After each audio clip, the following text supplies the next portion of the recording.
Hello, everyone. This is the Insert Title Show, and I'm your host, Wolf Strife. On this episode, I'm going to be talking about Tomb Raider Anniversary. Now, this game came out in 2007. I bought it in 2008 and got stuck on it, so I didn't end up beating it until think about late March 2009. In fact, I went back and checked my achievement dates on it.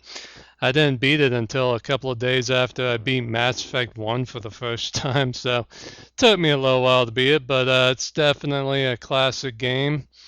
Naturally, it's a remake of the very first Tomb Raider game that came out in 1996, which I remember playing quite fondly. I was 9 years old, and yeah, I still remember running around that.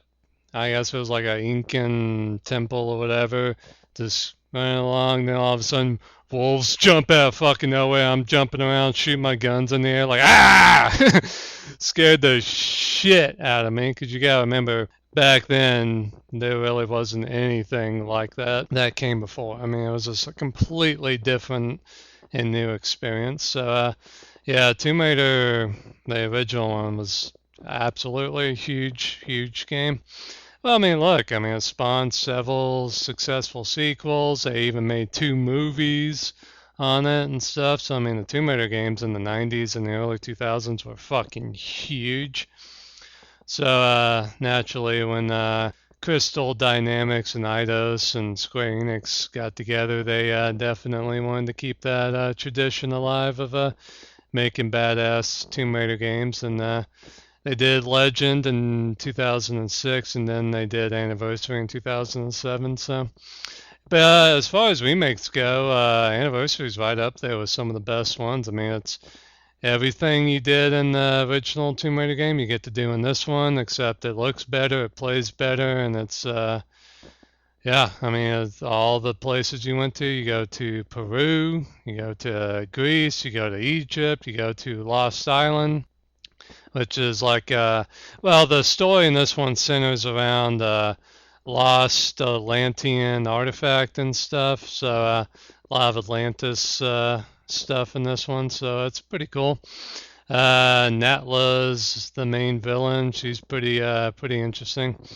And Lara Croft goes through some pretty crazy stuff in this one. This is definitely a big game for her in her life. So yeah, some big stuff in this one. The boss fights are pretty interesting. The gameplay is much more puzzle oriented, which kind of gets a little boring, but yeah, it's still pretty cool.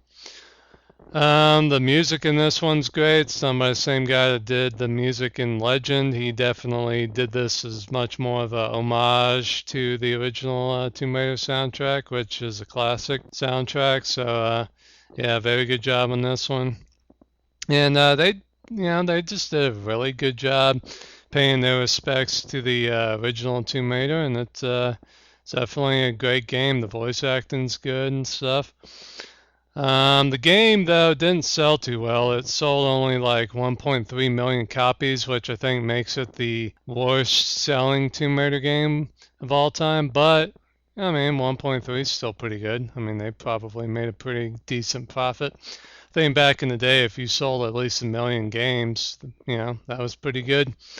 So yeah, I mean, if you have not gotten a chance to play Tomb Raider Anniversary, check it out. And if you're an old timer who played the original Tomb Raider, and if you haven't played Tomb Raider Anniversary, might be pretty fun for you. I actually just kind of popped in the original Tomb Raider and ran around a little bit. It was pretty interesting.